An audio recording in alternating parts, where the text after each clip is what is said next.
Hello, everyone. This is Father Son Galaxy. I am Kerwin, and this is my son Keith. On this episode, our guests are AJ, Jamie, and Matt, co-hosts of the podcast, the HoloNet Marauders. They are Star Wars fans that cover every corner of the galaxy, from the films to the Disney Plus series to the novels. Their content is entertaining. They embrace positivity and inclusivity in the fandom. HoloNet Marauders, welcome to Father Son Galaxy. Hey guys, thank you. That was a very warm and nice welcome. That's perfect. It's an honor to be on the show. Thanks for having us. Thank you. Honored to have you. Yes, it is. It is. Okay. Let's go. What? Well, you have the first question. I know. Okay. I know that, Dad. HoloNet Marauders is a really great name for a podcast. Where did the name come from?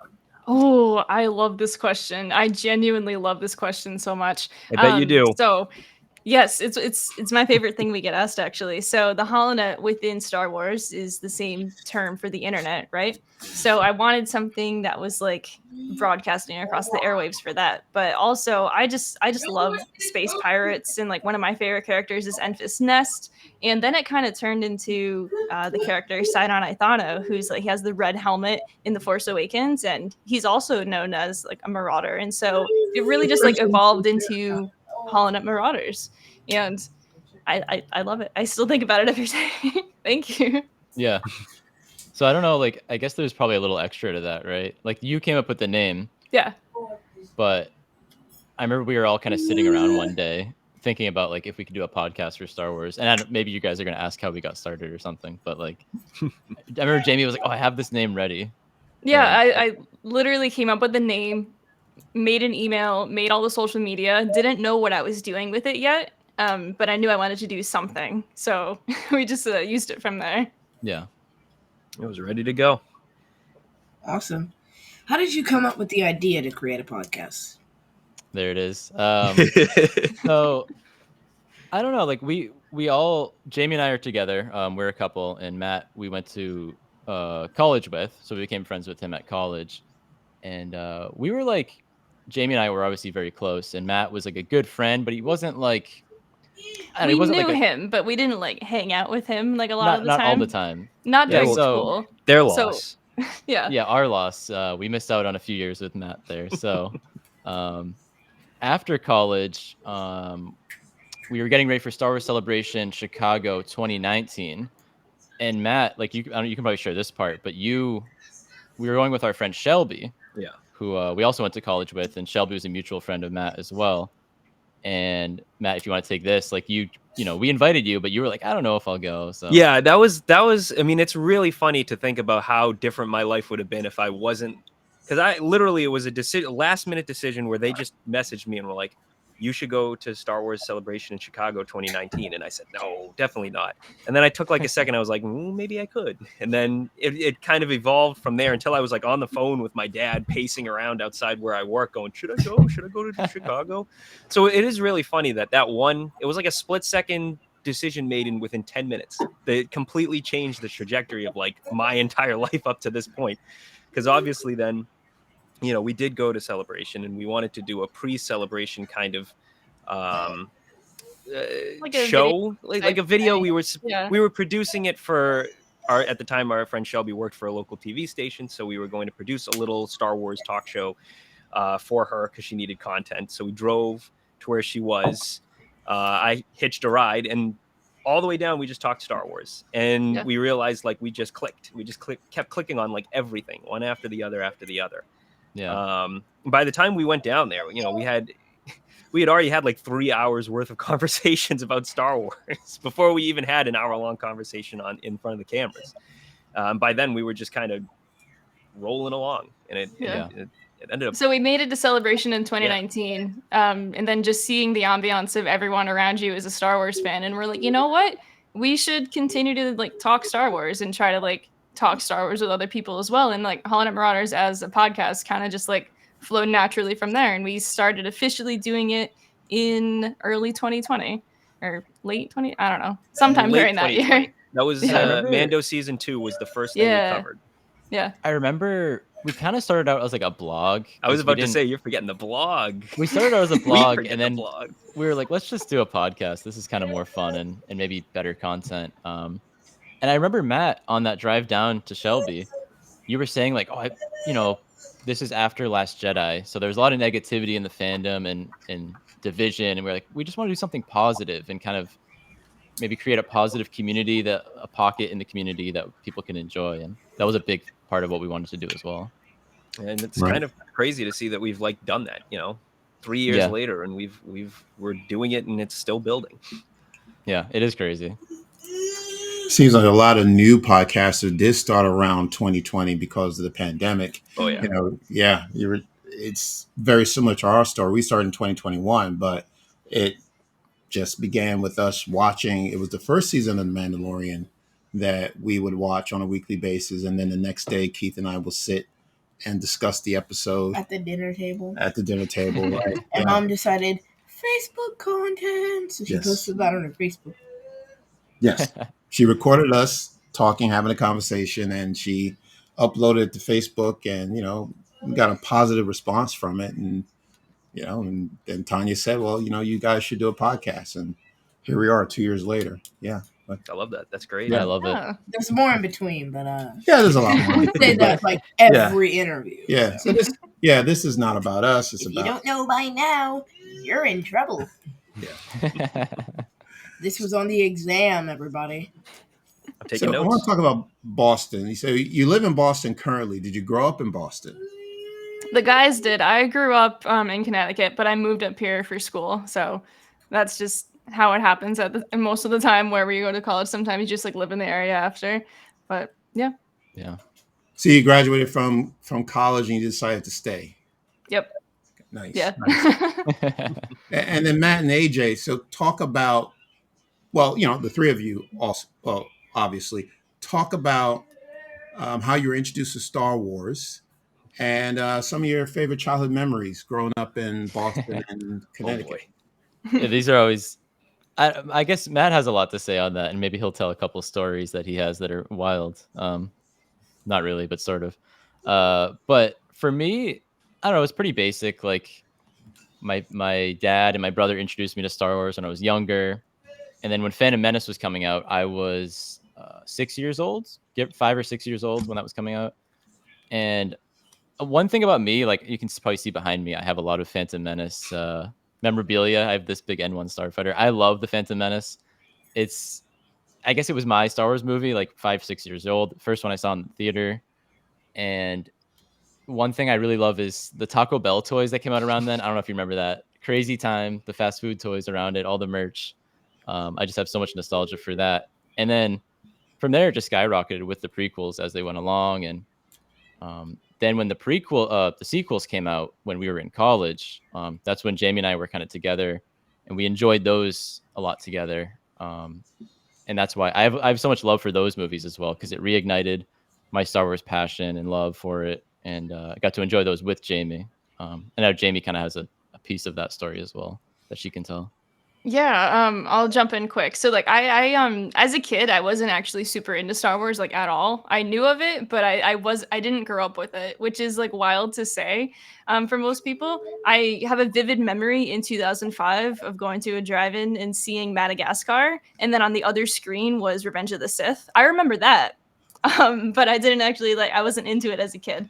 I got really into it in college as well, because it was more of like just like finding like what you're into and like making your own choices. And I don't know, I just really connected with it. I like really connected with like the Clone Wars at that point, and then the sequels came out right towards like the end of our time, and so it just kind of rolled naturally for me that way, and it's just grown from there. I know way too much about it now. Yeah, so my experience is probably pretty similar to AJ's, except for the fact that like my dad had a very intimate role in getting me into Star Wars. I mean, when I was 3 years old, it was 3 years old, 98. He used to take me into his office when he got this brand new Mac Power PC, this big hulking monstrosity of a computer. He used to take me into the office with him at work every once in a while, and the Power Mac came pre-built with the Phantom Menace trailer on it, like uploaded to it already. And of course, this thing is like so low res and all that. But I just remember sitting in his office, sitting on his lap, just in front of this computer, just watching the Phantom Menace trailer on repeat. And he was telling me how excited he was for it, and Star Wars was back, and this and that. And one of my earliest memories when I was 4 years old was seeing the Phantom Menace in theaters. And that just completely just blew my 4-year-old mind. I was absolutely hooked from then on. And slowly it just evolved from there. My dad would buy 2 sets of action figures every time we'd go to the store, one for him and one for me. We'd, sit down and watch the originals. He had to figure out how to show those to me in the right order, in the right context. Was it the VHSs that, weren't the special editions? Was it the special editions to show me? It was all, that kind of thing. But I, every weekend coming home from like baseball practice or whatever, I just pop on like a Star Wars movie, sit back and watch it. And yeah, by the time Revenge of the Sith came around, that was like my entire life. It was just Star Wars this, Star Wars that. I was totally obsessed with the movie. Couldn't stop thinking about it. My dad would go to the midnight releases and then take me on Friday. He would take me out of school early on Friday to go see the Star Wars movies after seeing them on the Thursday night midnight premiere, just to make sure they were on the up and up. And there were a couple of things in Revenge of the Sith that he had to kind of, it was a little weary. I was 10, so it was 2005. I was 10 years old.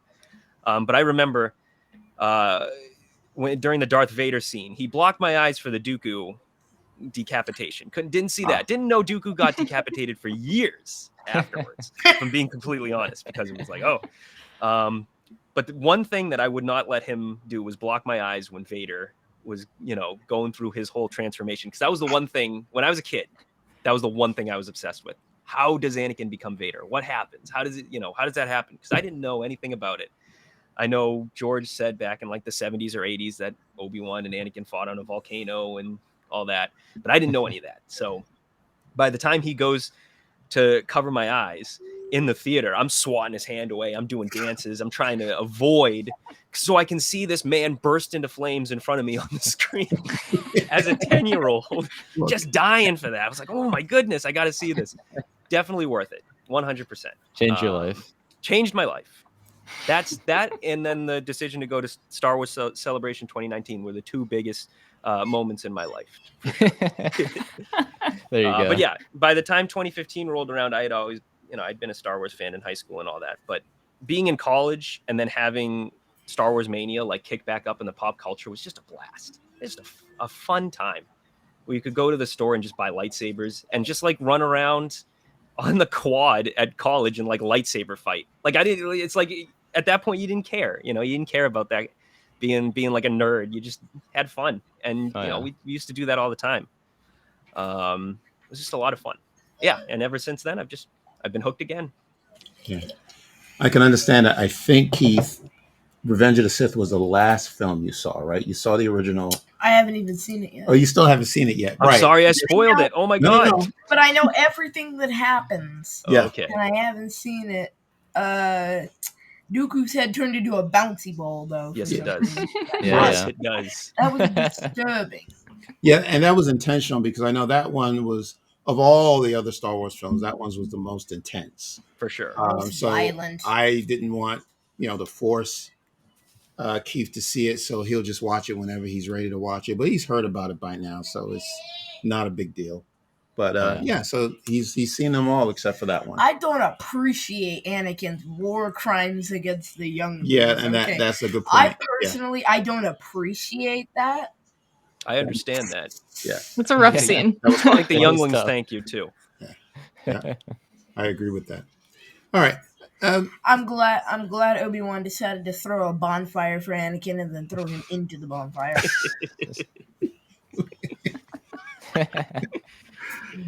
What happened to Anakin is what almost happened to Han and Luke back in Return of the Jedi.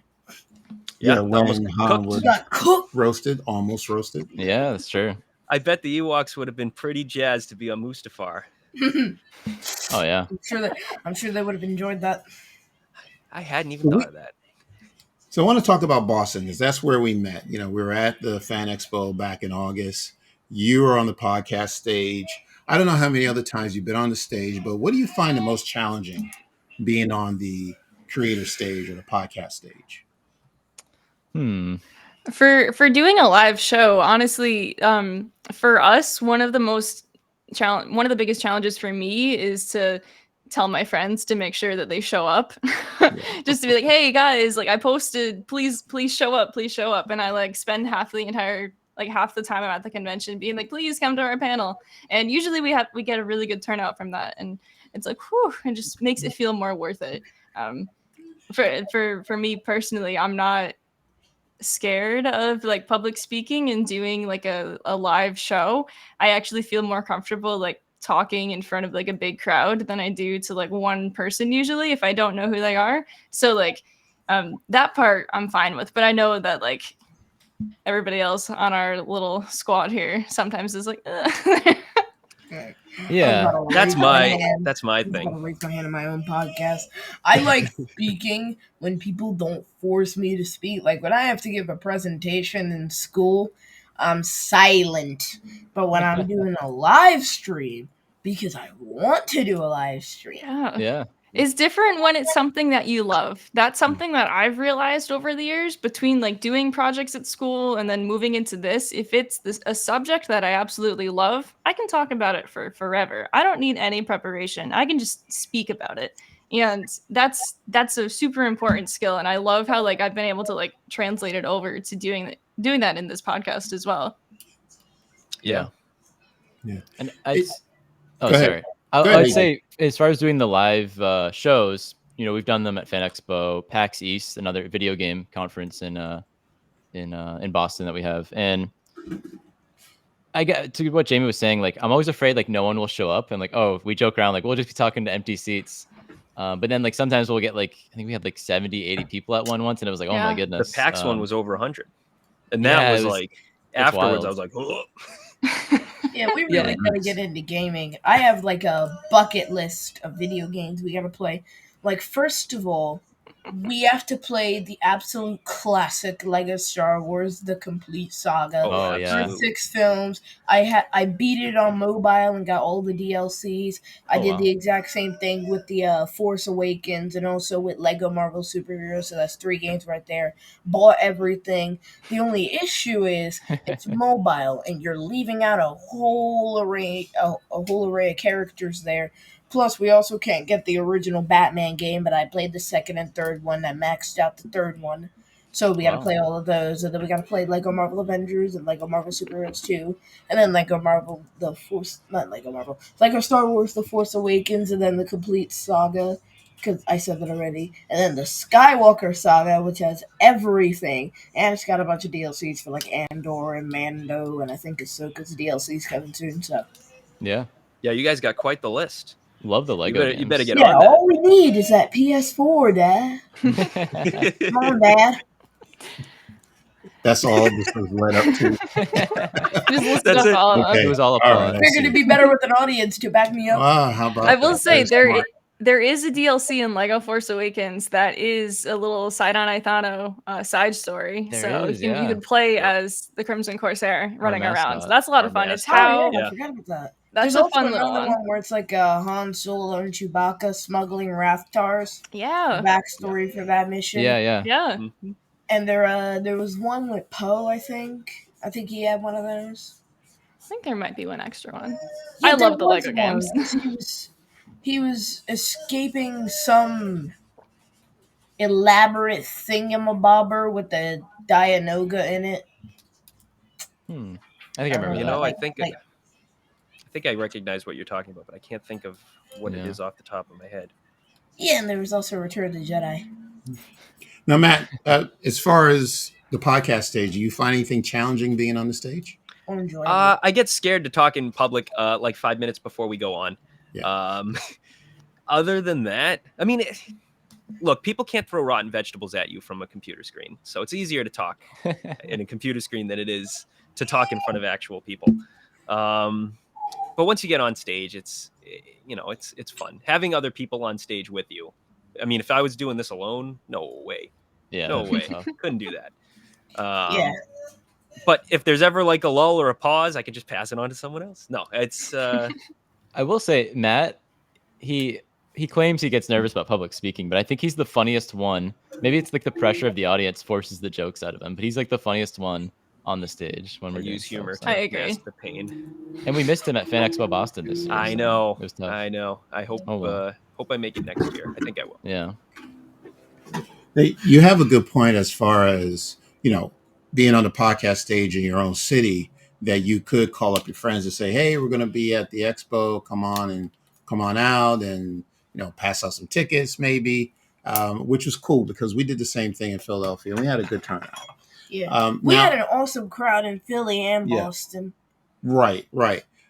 Now, We were also in Chicago. This is only the second year that we've actually been doing creator stage, podcast stage, so we're still new to the game. But what I find is when you're going to states outside of your hometown, you don't know what type of crowd you're going to get, right? You don't know if the people who are sitting there are actually Star Wars fans or they're just curious because they see this kid maybe on the stage and want to know, well, what does this kid have to say? Or they're just tired and just need some place to sit. We had a few of those people. Yeah. Who were just sitting here like.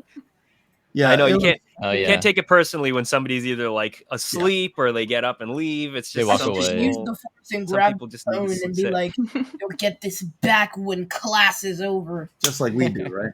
Yeah. No. Yeah, that's a good point, Matt. It is hard to try to engage people, but you can't take it seriously. You're right, because they may not be interested in the material. It's not necessarily that you're boring or you're bad. Right. They may not be Star Wars fans, but they're there for some other reason. So you're Just right. needed a You try break, not to take it seriously, but it kind of, you think about it, it's like, okay, well, this person walked out and this person walked out and this one is yawning. And like, do You I almost call them out? feel like just getting close and be like, "Hey, where you going? Yeah. Hey, you heading out?" Well, maybe we'll try that tactic next year. Yeah, Yeah, we're the ones That'd with be the funny. microphone. Guilt Next you into year- staying. Next year, we're on the creator stage and somebody walks away. Where you going, buddy? Yeah, exactly. Exactly. Where you Exactly. headed? Bring us some pretzels. Yeah, you There you go. coming back? Yeah. But we don't want to put anybody on Do the you plan on coming back? We don't want to put anybody on the spot yet, but that's something that it goes through my mind. And you're right, we enjoy it. I love it. I think the hardest part for us is to come up with what we're going to talk about. Sometimes that takes a very long time to put something together, whether we're going to use slides, is going to be a presentation, or it's just going to be talking. Are we going to have a guest on the podcast, on the stage? Yeah, so there's a lot to think about.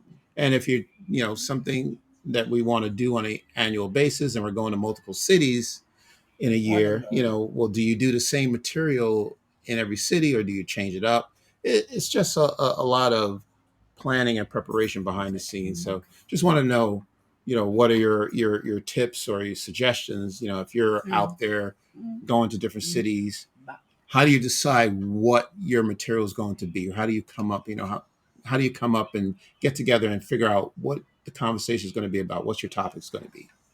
So each time, AJ, if you want to take it, go for it. Oh yeah, just like it's probably exactly what Jamie was gonna say, but we've kind of fallen into this lucky thing of on our show we do this thing where we kind of play games or activities sometimes to mix it up, where we kind of each pick something, and then like we'll have a randomizer app like choose what the thing is. That's kind of vague, but for example, like at PAX East, the video game convention, the past couple of years we've made a video game. We do build So, a video game. Build a video game. Yeah. So yeah, go ahead. Go ahead, Matt. No, You go. I'll explain. Yeah, So, Jamie. so the biggest thing that we try to do when we go to conventions and like talk on a panel is we try to do our best to engage the audience, and the best way we can really do that is to have them essentially choose our adventure as we go through it. So like we'll try to like make the PAX one is a video game convention, and so we're like, oh, let's make a hypothetical video game, and so we're like, all right, here are the options. And the audience votes on what they want this video game to be. And it usually ends up being something totally wild because it could be from any of our selections. This past year, the one that got greenlit on our panel was a dating simulator. I don't remember all the details. I'm pretty sure Babu Frick was involved somehow, maybe, or Yeah. in some Yeah. other Anzellan. It It was was pretty something wild. wild. But the audience picked it, and our friend Jack was with us as well. He's frequently on our live streams, and he does the PAX panels with us. And it was it was something wild for that one. Yeah, and the best thing about it, I mean, you know, when you're in front of the audience, you want to draw up audience engagement because this is special. You know, they can watch a podcast at any point in time. They can watch you talk, but to actually be able to, you know, participate is something that is unique to being in front of a live audience. And with the building, you know, game mechanic, you get different content, you know, whenever you play it. So theoretically, you could do the same game, build a video game if you were doing Boston, Philadelphia, New York. Yeah. 3 different cities are going to pick 3 different types of games. I can guarantee that. Yeah. So you could really, you know, kind of expand it, build it out. You don't have to worry about running out of things to say because you could just, you know, joke around about it or hope that the audience either takes your jokes or makes serious suggestions. Whether you build like a silly video game like a Babu Frick dating simulator, or you build something, you know, fun, you know, that would actually be realistic. Never know. You never know. I think that the biggest thing with like just preparing for any sort of convention panel experience is you know you want to engage your audience, but you can't necessarily rely on them. So you have to like give them more so that way they'll be able to like answer back. Because if I've found with us personally is we're like, oh, does anyone have any questions? And it's just crickets. No one has any questions, and it's like, okay, so what do you guys want to talk about? And so we need to make sure that like we actually have something ready to go because you don't know what your audience is going to be because you might have the people sitting there just to sit there, which is okay. That's cool. I hope that they have a good time, but Which at the very least they can vote on something which they they have usually no idea do. about. But yeah, they usually do. It kind of goes back to the original thing that we fear. If no one shows up, how are we going to do this? Because we need the audience to participate in this. But usually it goes great and it's really fun. Yeah. So as 2023 comes to a close, Star Wars fans have had the time of their life. We got Bad Batch Season 2, Mando Season 3, Visions Volume 2, Young Jedi Adventures, Ahsoka, more video games, and numerous books and comics. What Star Wars content, like one it can be from any media, which one stood out to you most? Bad Batch Season 2. All right. I know my answer. I know mine too. It's easy for me. The Bad Batch Season 2 was incredible this year. They cranked it up so hard for Season 2, and just everything about it was visually stunning. The story was fantastic, and I can't wait for Season 3. Yeah. I could. Same. No, that's a good point, Jamie. I can agree with you on the Bad Batch. I think I don't know what it is, but Star Wars animation is the best that it's ever been. Yeah. And the storytelling, they just have such talented people behind the scenes. And you're right. Yeah. I never thought I'd be at a point where I was rooting for Crosshair towards the end. His episodes were easily the strongest of the entire season. Absolutely. 3 total episodes That's that it. never met up with the Bad Batch. Right. And most of the episodes weren't even all about him. Right. But the episodes he usually was had a in. co-star like Cody and the one frosty dude. Yes. But you're right, Jamie. Didn't The even make it episodes out the episode. that Crosshair was in were the best episodes. Yeah. The best they episodes. Were. Yeah, they were. Yep. AJ? Up until they hit that 15th episode, the show was going great. Yes. And then the finale was just... We know what happened in the finale. It was tough. We don't talk about that. That's not even my only grievance. They just completely robbed us of a good ending. We got another season to go. Too many cliffhangers, honestly. Actually, sometimes cliffhangers work well, sometimes they don't. And I thought this time they did. No, I don't agree with that. Yeah. So like Omega's been captured and she has a sister and Tech's dead and the Bad Batch don't know what they're doing and Sid sold them out. Like there's a whole lot going on in just that finale that we really didn't explore. Yeah. Well, you're right, but that's the idea of a cliffhanger, right? But yeah. usually cliffhangers are like one big storyline. but they really left us with a Multiple. lot. Okay, It's like they served us a 5-course meal in 5 minutes and expected us to finish eating in all that time. I get it. Okay, all That right. makes sense. I'm There looking. was a lot. Like I can't finish that Wagyu steak in 5 minutes. Okay, just the appetizers are gonna take more than 5 minutes. Matt, what about you? What stands out for you in 2023? So I'm probably gonna throw AJ off here. I'm gonna say Jedi Survivor. That was gonna be my answer. I know it was gonna be yours. We were gonna say it at the same time, but no, I All right, stole say it again at the same time. It was. All right, ready? 1, 2, 3. Jedi Survivor. All Okay. right, we did it. Please tell us why. So many reasons. Well, earlier when you were introducing us, you talked about how we cover things from the films, from the TV shows, to the books and video games and all that. But specifically the books. The High Republic is a book series that is currently in its run right now. We're about to enter phase 3 of the High Republic. And the video game incorporates a lot of things from this series of books, which is just absolutely like mind-boggling to think about. Like they built this video game around this setting from the books that has never appeared on screen. Now it has. If you've seen ads for the Young Jedi Adventures, that show is set during the High Republic. But Jedi Survivor was the first like on-screen debut of this era of Star Wars, or at least relics and you know the aesthetics and stuff like that from this era. And I thought it was just absolutely brilliantly incorporated. I love the story. The gameplay was like such an improvement on the first one. Like I love Fallen Order. I might think the story in Fallen Order is better, just by like a hair. It's tighter, yeah. I cannot dream of going back to Jedi Fallen Order after playing Jedi Survivor. It's just so smooth, so cool. No spoilers, please. No spoilers. No spoilers. But there's a lot. I mean, don't spoil Spider-Man or Spider-Man 2. I'm Not talking about Spider-Man. I'm only an hour into Spider-Man 2. I'm not going to spoil anything. I haven't seen much yet. I heard Harry started rickrolling people. Is that true? That is true. I did see that. Hey, no spoilers. No, it's not a spoiler. It's just Harry Osborn started singing "Never Gonna Give You Up." Interesting. Okay. All right. Interesting. Which isn't really crucial to the plot, from what I can understand. No, it actually is. That's like the biggest thing. That's how the game ends. No, I'm kidding.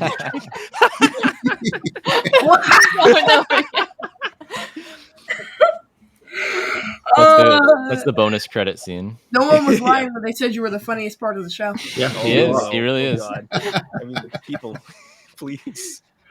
So you said Jedi Survivor, and I also think Jedi Survivor. So I've been trying to think of something else I can say. Well, Jedi Survivor twice is fine. I get it. Yeah, I mean, it blew me away. I took like 2 days off from work so I could stay home and play it, which it was the right choice. I don't regret it. I was so jealous. Are you sure about that? I think so, as long as Yeah, they're not balanced listening. out by now. Choice. Think carefully. But this game was just like Matt said. For me, it took everything from the first game, Fallen Order, and anything I could have asked for this game. For the most part, it gave me. Just the planet Kobo. I won't say any spoilers, but the planet Kobo is now like one of my favorite Star Wars planets. And it's just awesome. It's peak Star Wars, as people say. Like I think it's so good. Yeah. And I love Cal Kestis. He's probably my favorite Jedi, next to Qui-Gon and Obi-Wan. Yeah, that's high praise. It is, yeah. Next to Qui-Gon, I mean, I can know relate how to much Cal. AJ loves Qui-Gon. I do love Qui-Gon. But yeah, it's been a fun year of Star Wars. Yeah. What are your guys' favorite things from the year? Yeah. What about? It's a tough question. Do you want me to go and then come back to you? No pressure. I think it's close between Mando and Ahsoka, but I think it's got to be Mando because the ending of Ahsoka threw me for a loop. Okay. And Sabine sold out the entire galaxy's safety for one person who may or may not have been alive, and nobody called her out for it, as Ryan George so eloquently pointed out. What do you like about the Mandalorian season 3? It's Mando. We got Grogu back. We're on a whole bunch of awesome quests, you know. I enjoyed that, but the only thing is the Darksaber got very convoluted. Obi-Wan Kenobi should have the Darksaber at this point. Like, you know, there was a whole fight because Darth Maul challenged Pre Vizsla to a fight and won, and he kept the Darksaber. But Obi-Wan later beat Darth Maul in a fight, so he should get the Darksaber. But instead of that, Darth Maul left it behind, and then Sabine found it, and then gave it to Bo-Katan, Right. who gave it to Mando, who gave it back after. Well, really, he got beaten by the spider, and the spider took the saber. Then Bo-Katan beat the spider to take the saber back, which somehow worked. I'm very unclear on the rules of the Darksaber because if the rules apply that you do not have to challenge a participant for a fight to win the Darksaber, then it would make sense why the spider got the saber and why Bo-Katan was able to technically under Mandalorian Creed take back the saber after beating the spider. I'm like, You know, sometimes I don't It's a think they lot. know the rules either, so I think No. it's okay. Yeah, I'm I think actually- they get loose with the rules as well. Yeah. I Yeah. think they gotta read the script. And, you know, I think Bo-Katan and Mando and Grogu should just have a writer's table and, like, read their past lines and be like, okay, we gotta keep saying stuff that makes sense, you know? Yeah. And Grogu's just gonna be eating macaroons in the corner. Well, I wonder what you think as far as, I know this is a spoiler, but it's a small one. What happened to the Darksaber? Was that the best thing for the Darksaber, just to get rid of it? You know, Personally, no one has it. I love that. I love that. My aunt came to visit, or aunt if you're not a New Englander, recently. She's a big Star Wars fan, and she hadn't seen Mando season 3 or Ahsoka. So I actually gave her a crash course history on both, and we went back and we watched parts and episodes from Clone Wars and Rebels and all that. And it's so funny to see the Darksaber built up to be like such an important relic, and it's just like such held in such high regard that I really couldn't smile more at the fact that I knew that at the end of Mando season 3, it's gone, just destroyed. And the Mandalorians get to kind of experience a rebirth, a restart. You know, when the Armorer is talking to Bo-Katan about her seeing the Mythosaur, she talks about how, you know, when you see the Mythosaur, it's the dawn of a new age. And I think, you know, the Darksaber and the traditions that were attached to it, you know, can be left in the old age. Star Wars is all about letting go. So, you know, being able to let go of the Darksaber and forge a new path, I think was a really cool message that the Mando season 3 kind of espoused. Yeah. I personally, I'm kind of glad they destroyed it too, but it felt really haphazard that Moff Gideon just straight up crushed it, like, and then he tossed it aside. Like they could have given it a more focused and poetic ending, I guess. Could have had him chuck it into the flames or something. There you go. Set it on. You like setting things on fire. You're a big bonfire guy. Bonfires are very neat until they're not. Well, that's true. Yeah. Mm. But yeah, I think I agree with Matt with the whole Darksaber thing. I think it was very, we could kind of see it coming. Like I think Mando season 1 through 3, I guess, sort of set it up well. Like Bo-Katan is this great leader, but they were like, oh, she lost the Darksaber, but it's clear she should still be the leader. Even the Armorer said that. So I don't think we need this Darksaber. It's a very cool, nice sword to use. It's a nice weapon, but I don't think we need this decide who our leader is. It's almost like the talking stick kind of thing, which I know they even use that in they use The something talking else. hammer. The hammer. talking We hammer, still yeah. do use the talking stick in school for some reason. Oh, interesting. But I think- yeah, I felt like it was kind of weird how he just. Pass the stick along and. No, I mean I'm off getting chuck the dark. Oh, okay. I thought Oh, you were yeah. talking school. Yeah. He did the same thing Luke Skywalker did, and I'm still mad about that. Like he tossed that lightsaber and knocked over his character development box on the way to the ocean. Okay. I love that. All right. I think that's it. Well, I didn't get my turn. Okay, Your turn has been skipped. my turn. It's Uno now, father. So I grew up with the original trilogy, right? Keith heard this story before, and he's tired of me talking about it. But I grew up. Master Plus in 1983. Yes, I grew up with the Dolby original surround story, sound. with the original trilogy. And I just remember 40 years ago, this is the 40th anniversary of Return of the Jedi. I remember that day so well when two of my buddies, the three of us, went to, we're living in New York City at the time. We went to a theater in Manhattan and saw Return of the Jedi, and we loved it. So what I thought would have been nice is 40 years later is to have my two buddies come on our podcast and talk about that moment when we went to see the film. Now, granted, I probably have a better memory of it than they do, because it's just etched, and I can't forget it. But it was just nice to, have these guys 40 years later talk about that moment, and that meant a lot to me. So, and on top of that, I actually, when they released the 40th anniversary of the film, I got to take Keith to go see it on the big screen, and he's never seen Return of the Jedi, obviously, in a movie theater, and that was a lot of fun. With the I think we saw it in IMAX, right? I believe, yeah, and it was wonderful. It was a great experience. I wish they would just release, every Star Wars film just once a year. I don't know. No. That's just I'm me. with you. I'm Yeah. with They you. should. Yeah, And I'll just tell you, once a year. Yeah. I'll tell you something. We hadn't seen Return of the Jedi in theaters until this year as well. Yeah. And that was a blast. That And was a that really was fun time. that really was a blast. There were a couple of aliens in Jabba's palace I had never spotted before because I just didn't have the big enough screen for it. Yeah. Exactly. But Yeah, that's so that was a great moment. That's Yeah. awesome. I love That's that. nice. Look, You have the next question. Okay, do you want me to read the Yes. question? Okay, all right. So I've noticed that you've interviewed some big names, Kristen Baver and Adam Christopher and Emily Swallow. Do you have a dream celebrity that you would love to interview sometime in the future? Is this one person that comes to mind that you would just love to interview? George Lucas. George Lucas, come on, HoloNet Marauders. I know you That would don't be a good you one. don't really show your face anymore, but come out of retirement. Come on HoloNet Marauders. It'll be fun. We'll have a good time.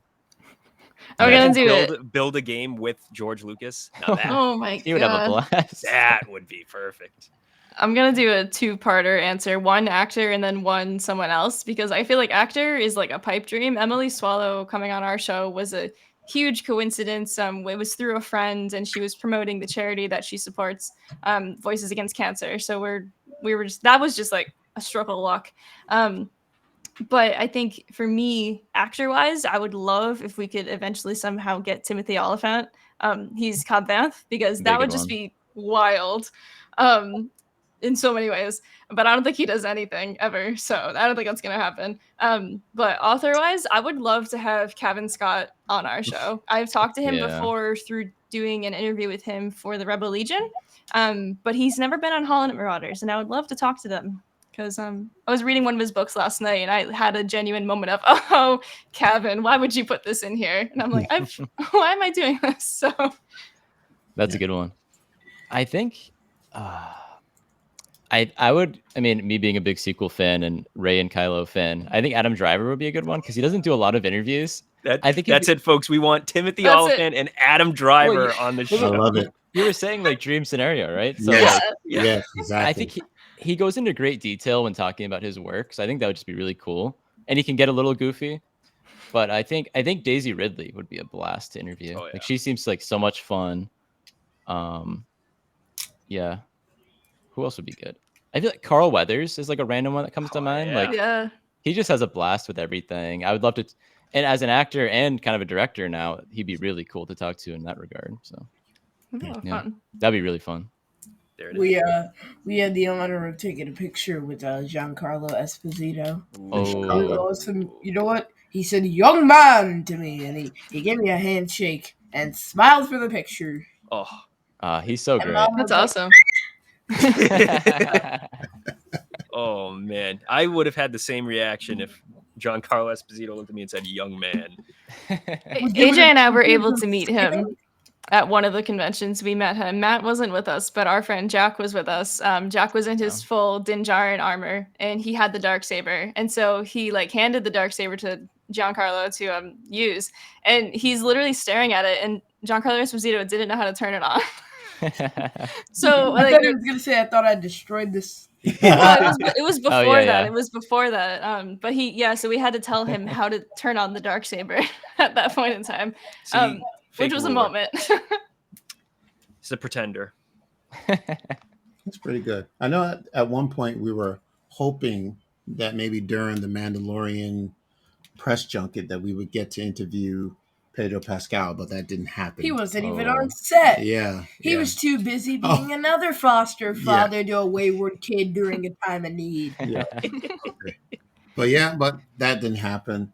I can't even tell which show I'm describing at this point. Yeah. I mean, being the original trilogy kid, Mark Hamill, Harrison Ford, Oh yeah. They would be my two. Billy D. Williams, Yeah. Yeah, absolutely. Harrison Ford would be great. Yeah. Oh yeah. He would just roll his eyes at every question we asked Yeah. him. And I would not, and I could not be happier. See, Yeah. I He would just love be that. bored, like, why He'd am I be like, here? ugh. He'd be like, Yeah, Chewie, yeah, sure. we're not home yet. I don't know who these people are. What's a Mandalorian? Who are these people on my screen? Well, That red lightsaber! No! did you have any other questions you want? No. Okay. All right. I think I've spoken enough. Yeah. I have a question for you guys, can have actually. your opinions. Yes, please. Yes. So you guys are father son galaxy. What father and son in the Star Wars galaxy do you think would make a good what pair of father and son would make a good podcast together? Boy, It's a really good question, a AJ. lot of great examples. What do you think? I'll let you go first. Anakin and Luke. Anakin and Luke. Good That'd one. be quite the podcast. Right. So not Vader and Luke. Anakin. Like Force Yeah. Ghost Anakin and Luke. Force Ghost Anakin, or That'd be Anakin who can barely talk and is like wheezing because his mask is off right before he dies. Yeah, we Those can't two really- with the podcast. Can't really have Vader on that show because he'd be talking too much, so he'd be like,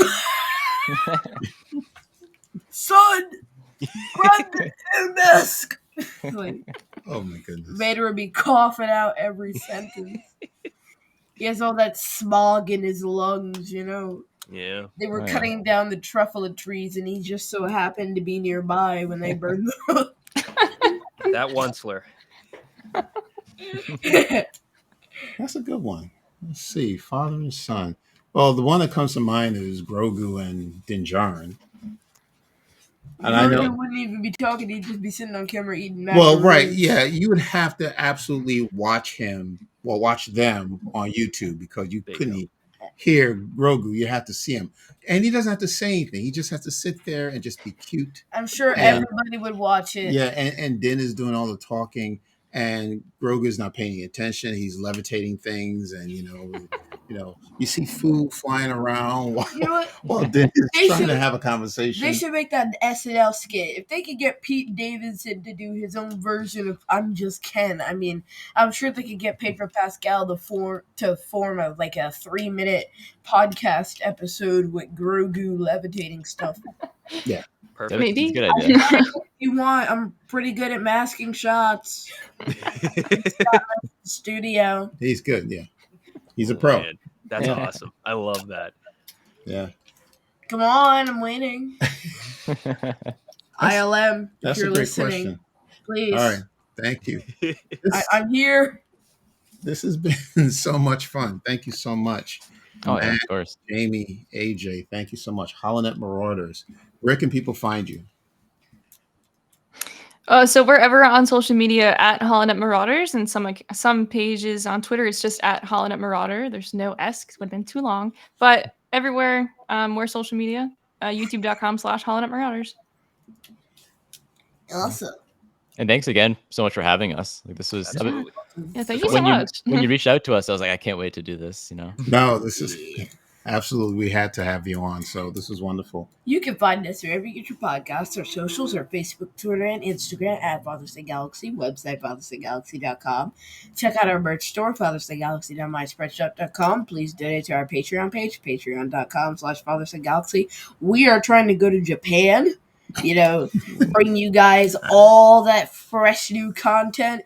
I am never going to leave that room because I will have the sushi spots on lock. But, just help us out. Please donate. Well, thank you. It's a very charitable cause. Thanks for the plug. Thank you. Japan 2025. Yes. It can be done. Yes. Do you have any? I'm going to up? have a monopoly on all the passion fruit Skittles. Okay. I know they have those. They sell them in Japan? Yeah. And how do you know that? Because I got them from an overseas collection agency where they collected candy and and stuff from overseas and shipped it to America. And I bought a bag of that stuff for $6. You're making this stuff Guess how much air was in there? $5. I actually did do that. I saved up my birthday money and I went to the mall and I bought a $6 bag of air. I mean, Skittles. But yeah, I'm gonna have all the candy shops on lock. I'm gonna have the sushi spots on lock. I'm gonna have the ramen spots on lock. I mean, my brother and I, we're just gonna dominate all the soup. It's all gone. It's all gone. We're bringing it all back here. Japan is not ready for us. Stuffing all of the sushi. We need that content of you guys enjoying yourself. Yes. Wow. We need it. Any thoughts of going to Japan? Any plans for you? As of right now, no. We'll see where the years take us, though, because it is still pretty far out. Yeah. We could win the lottery tomorrow. Here's some advice. Fly first class. Because it's a day-long flight. Oh, yeah. Don't want to be stuck in economy seats for a day. That's true. That's a 14-hour flight.